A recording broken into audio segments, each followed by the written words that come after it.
Greetings, Temple brothers and sisters. How's everyone doing today? My name is Ted Hawkins, coming to you once again via video from San Antonio. Happy Sabbath. Shalom to everyone. This is the first day after the Feast of Weeks, which I sincerely hope was as pleasant for you all as it was for us down here.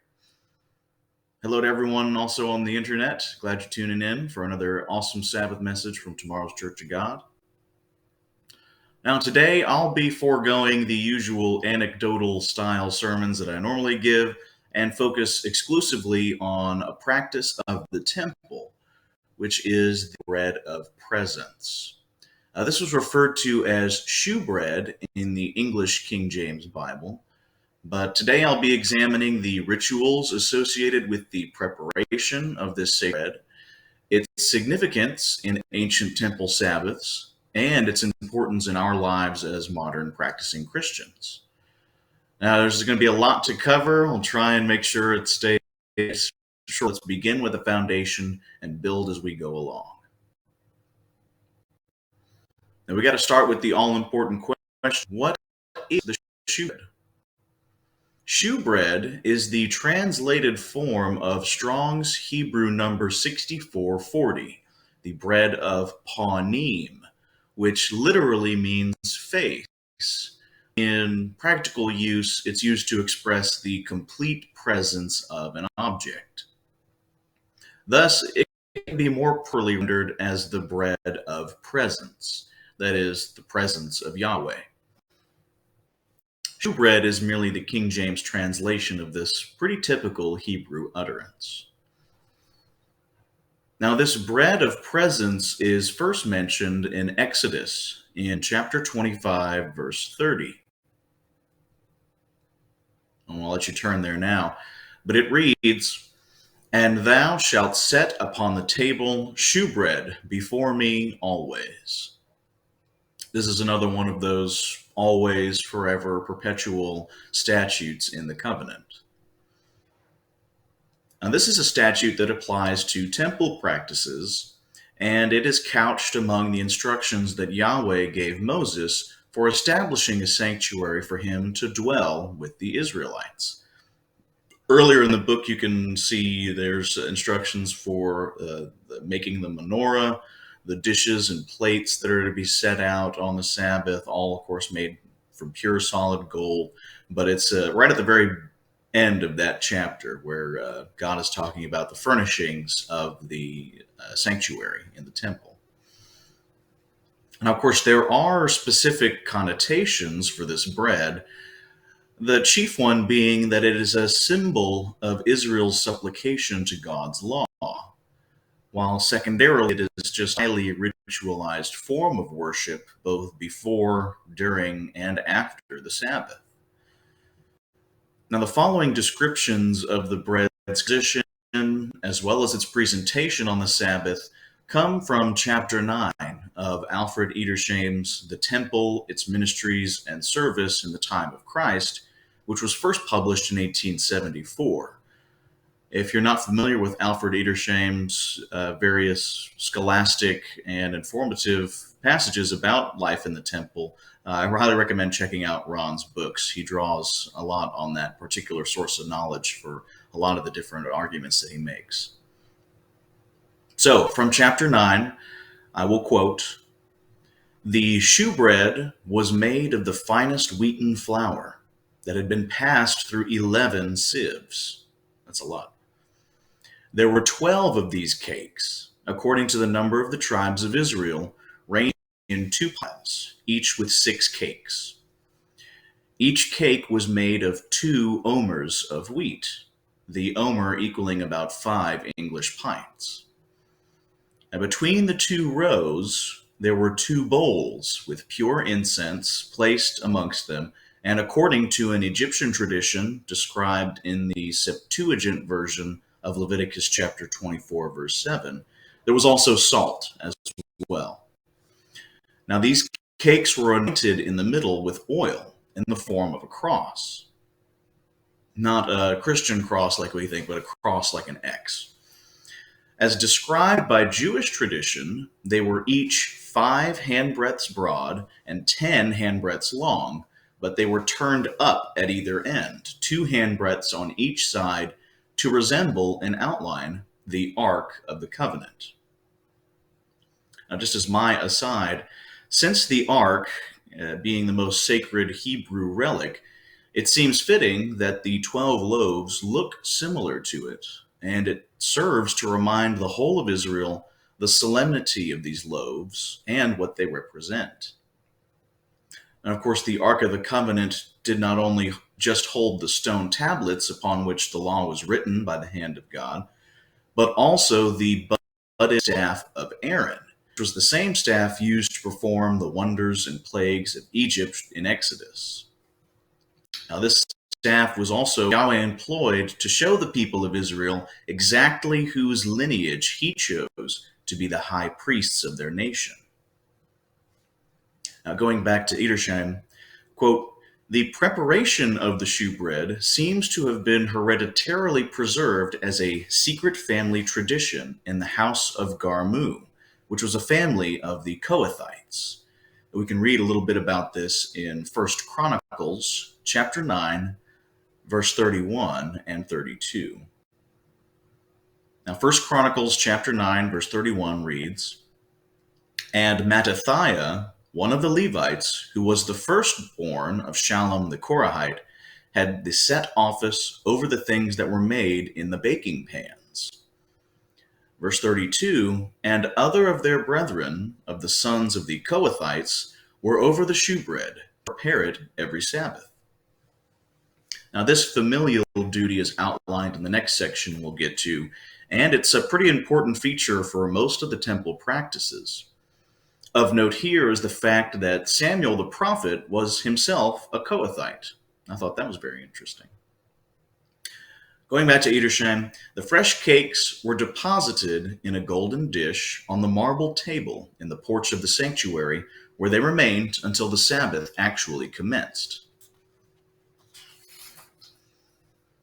The outgoing course, which is the Hebrew term for the group of priests who are to or being relieved of their temple duties for that week, handed over to the incoming course the keys of the sanctuary, the holy vessels, and all else which they had had charge. Next, the head of the houses or families of the incoming course determined by lot which of the families were to serve on each special day of their week of ministry, and also were to discharge the various priestly functions on the Sabbath. Now, as an aside, this kind of exchange that we see is actually typified in modern England, and you can see it now with the changing of the royal guard. An outgoing old guard will present the keys of the palace to the incoming new guard in a formal military procession. It gets, I'm sure, millions of tourists every year coming out there to see it.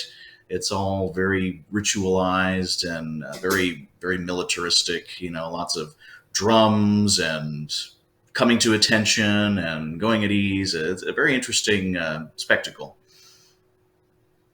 Now, each family of the Levites, of course, the three principal divisions being the Gershonites, the Kohathites, and the Merarites, were each given specific tasks relating to the temple, both its upkeep and guarding of the tabernacle. The actual duties these families were to perform listed in Scripture are an entirely different teaching, but suffice it to say, they were expected to never intrude on the Aaronic priests' duties of sacrifice and the rites performed in the Holy of Holies on the Day of Atonement. Back to Edersheim, quote, the first of these functions for the incoming course, immediately on the commencement of the Sabbath, was the renewal of this shewbread. It had been prepared by the incoming course before the Sabbath itself, and we might almost say invariably in one of the chambers of the temple, although in theory it was held lawful to prepare it also at Bethphage. If Friday, on the afternoon shewbread was ordinarily prepared fell on a feast day that required sabbatical rest, much like the feast that we just encountered, the Feast of Weeks, and then the Sabbath immediately it, then the shewbread was prepared on the Thursday afternoon. Now, the rabbis traditionally are at great pains to explain the particular care with which it was made and baked, so that in appearance and color, the lower part of the bread should be exactly the same as the upper part of it. Now, just of note, this is extremely difficult to achieve in the types of earthen ovens that ancient Israelites used for their regular bread baking. They didn't have KitchenAid, automatic cleaning, self-cleaning oven we have today. They had clay and mud that they had stacked up and vented, and that was what they baked their bread in. And trying to get bread that's perfectly uniform in color on the top and the bottom on this particular type of an oven is really, really tough. Most often, the temperature gradient inside of these earthen ovens will darken the lower part of the loaf. And the smoke, if it's not adequately vented, can form balloons over on top of the loaf. So this isn't a pizza oven, type deal. They're still big ovens. Now, this extremely special care is indicative of the seriousness that the showbread carries. All the loaves must be uniform in shape, size, and color, just as the children of Israel are to be uniform in their adherence to and zeal for the law. Edersheim goes on, quote, "The placing and weekly renewal of the bread of the presence was evidently among the principal temple services." And we can read that in 2 Chronicles chapter 13, in verse 10 and 11, which in the King James, 2 Chronicles chapter 13, verse 10, "But as for us, the Lord is our God, and we have not forsaken him. And the priests which minister unto the Lord are the sons of Aaron, and the Levites wait upon their business." Verse 11, "And they burn unto the Lord every morning and every evening sacrifices and incense. The shewbread also set they in order upon the pure table, and the menorah of the lamps thereof to burn every evening. For we keep the charge of the Lord our God, but ye have forsaken him." So the Aaronic priests, of course, being in charge of the sacrifices, are waited to and attended by the other Levitical orders, the Levitical families, I should say. The table of shewbread, which is described in great detail in that same chapter in Exodus, I believe it's Exodus 25, before we get to the actual shewbread part, it goes into great detail as to how it should look, the dimensions of it, what ornaments are to be put around the outside of it. But this table of shewbread, which was a impressive table, stood along the northern or the most sacred side of the holy place, being ranged lengthways of the temple, as all its furniture was, except for the Ark of the Covenant, which stood broadways. So if you can imagine, the tables that the shewbread sat on were long ways when you're looking, towards the Holy of Holies, instead of the Ark of the Covenant, which is long ways. Now, the placement of these 12 loaves of Israel in the holiest section of that sanctuary just proves the sacred nature of bread. The children of Israel's understanding of their place in Yahweh's plan is symbolized through the painstaking preparation and the partaking of this bread of the presence. This bread is the Messiah, traditionally, who, through the mediators of the physical covenant, delivered to them, and along with the burning golden menorah and the bowls of pure incense, paint a complete picture to the Hebrews as to who gives them their nourishing bread, who gives them their light and is, in fact, their light, and their acceptance of responsibility as the people that Yahweh specially delivered out of Egypt to worship and exalt him. Now, why is the shewbread relevant to us? After we get through all that exposition, we're still not quite done yet. As I mentioned last time I spoke with you in Matthew chapter 12, verse 1 through 8, Christ uses the tale of David eating the showbread as a rebuke of the complaining Pharisees. And in Matthew chapter 12, verse 1 reads, "At that time Jesus went on the Sabbath day through the corn, and his disciples were an hungered, and began to pluck the ears of corn and to eat. But when the Pharisees saw it, they said unto him, Behold, thy disciples do that which is not lawful to do on the Sabbath day. But he said unto them, Have ye not read what David did when he was an hungered, and they that were with him? How he entered into the house of God, and did eat the shewbread, which was not lawful for him to eat, neither for them which were with him, but only for the priests.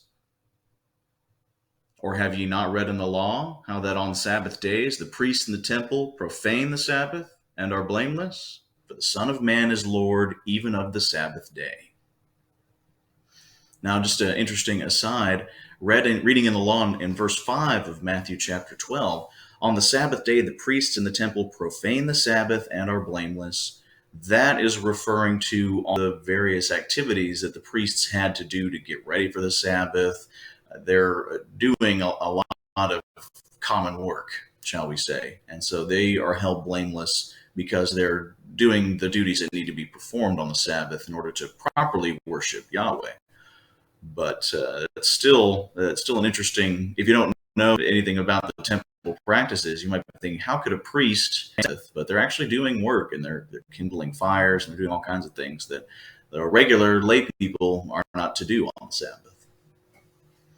But going back to speaking on David eating the shewbread, you can read the actual story in 1 Samuel chapter 21, verse through 8, which I'll read. I know I read this last time I spoke to you, but it's been stuck in my head, this whole shewbread thing. In 1 Samuel chapter 21, verses 1 through 8, we read, "Then came David to Nob, to Ahimelech the priest. And Ahimelech was afraid at the meeting of David, and said unto him, Why art thou alone, and no man with thee? And David said unto Ahimelech the priest, The king hath commanded me, and hath said unto me, Let no man know anything of the business whereabout I send thee, and what I have commanded thee. And I have appointed my servants to such and such a place. Now, therefore, what is under thine hand? Give me 5 loaves of bread in mine, or what there is present. And the priest answered David and said, There is no common bread under my hand, but loaf of bread. That's the bread. If the young men have kept at least from women. David answered the priest and said, Truth, women have been from us about these 3 days since I came out, and the vessels of men are holy, and the bread in a manner common, yea, though it were sanctified. Verse 6, So the priest gave him hallowed bread, for there was no bread there but the shewbread, that was taken from before the Eternal, to put hot bread in the day when it was taken away, which we just read was the day before the Sabbath. Now a certain man, in verse 7, of the servants of Saul, was there that day, detained before the Lord. He had done something wrong, and he was at the temple to make amends, or to have a sacrifice performed. And his name was Doeg, an Edomite, the chiefest of the shepherds that belonged to Saul. And David said unto Ahimelech, And is there not here under thine hand spear or sword? For I have neither bought my sword nor my weapons with me, because the king's business required haste. So David was trying to make it seem like he had been in too much of a hurry to arm himself, obviously in too much of a hurry to get a decent ration of bread as well. And we see plainly that this bread that David ate was already taken away from its table in front of the Holy of Holies and replaced with fresh bread. Also, curiously, Ahimelech the priest doesn't have any protestation of a non priest eating this old bread, other than the fact that they must have abstained from sexual relations. That seems very important to him. They can't have been around women. Now, what can we infer from this? Well, if we just take it step by step, for one, the bread that David took had already been consecrated. All the steps we just looked over had been performed on it, and had probably been mostly eaten by the priests by the time David arrived. Now, you have to remember, freshly baked bread, especially in the time of the ancient Israelites, there aren't any preservatives. There's no sodium benzoate, there's no potassium nitrate, there's none of the stuff to help it stay soft and not turn into just a hard brick. So, really, the bread can't be more than a day or two old for it to still remain edible, unless you want to eat that stone tough bread. Now, secondly, it obviously wasn't a death sentence type level of offense for a non priest to eat the bread as long as the situation needed it. And I would think of it more like a ox in the ditch type occurrence, or in David's case, a secret campaign ordered by the king. So for him to touch or eat the bread is not something that he would have to be immediately stoned for. And I think Ahimelech understood that. Now, lastly, we can see later in chapter 22 of 1 Samuel, after David has fled and he's gone to several cities at this point, but Ahimelech actually knew David already. And in addition to giving him the showbread and giving him the sword of Goliath, which happens a little later in that passage, he interceded for him to Yahweh before giving him the bread. Thus, he blessed his journey and his unknown mission, because he didn't know that at the time David was lying. Now, in chapter 22 of 1 Samuel, King Saul gets so angry at Ahimelech for doing this, it gets to the point he just executes all the priests in the whole city of Nob, including their children and their cattle. Now, this kind of heinous act rings especially true with Christ saying in Matthew chapter 12 that you condemned the guiltless. In a way, King Saul himself condemned the guiltless, because how could Ahimelech have known that David was an enemy of Saul when, as far as most people knew, he was the king's son-in-law and he was honored and revered alongside the rest of the king's family. So what was he going to do? Turn him away, say, no, you can't eat this hallowed bread? Now, all in all, it appears that the bread of the presence was an extremely important act for the weekly Sabbath during the time of the temple. But of course, after the temple was destroyed, it really can't be continued in the way that it's prescribed in the Old Testament. However, as Christ very clearly states, one greater than the temple has come, and he redeemed us with his blood.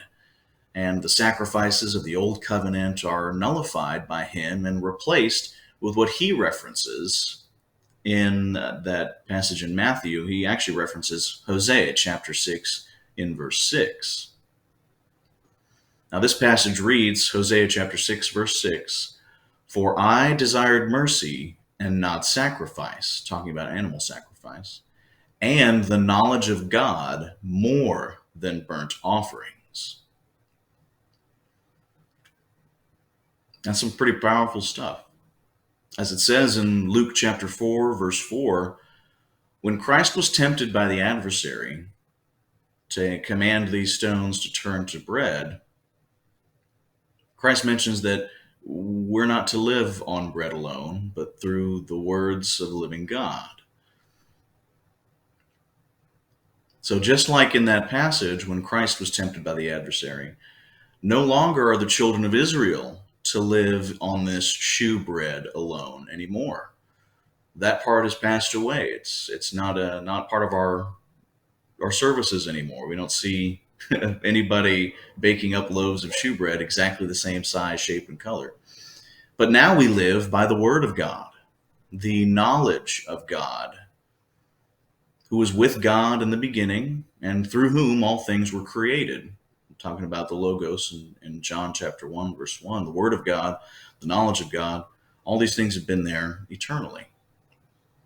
This bread of presence actually now resides inside of us, and it nourishes us far more than the physical bread could ever hope to do. Despite all the pomp and circumstances surrounding its presentation, it's now dwelling within us. And of course, we have to be especially careful with it. And every Sabbath, we're afforded an opportunity to renew that showbread within us. And in fact, I hope that even on the feast days and everything, even though you don't have to bake it ahead of time, that you still pay attention to it, that you still notice its importance, that not only are we the vessels for the Spirit of God, but the words of God dwell in us and nourish us day after day. Now, of course, if anybody has any questions or any comments that they want to share, I'd be more than happy to hear them. And it's always, it is and always will be a sincere pleasure to speak to you guys, to give messages. I really appreciate Billy and Ron getting everything all set up so that I'm able to to fellowship with everybody on the Sabbath, even if I'm not really there. I still enjoy doing these a whole lot, and I hope you'll keep having me on. I hope everybody in Temple and the greater audience online has a blessed and fruitful Sabbath day. And I look forward with great anticipation to seeing you all again. And from San Antonio, this is Ted Hawkins saying adios, and we'll see you all next time.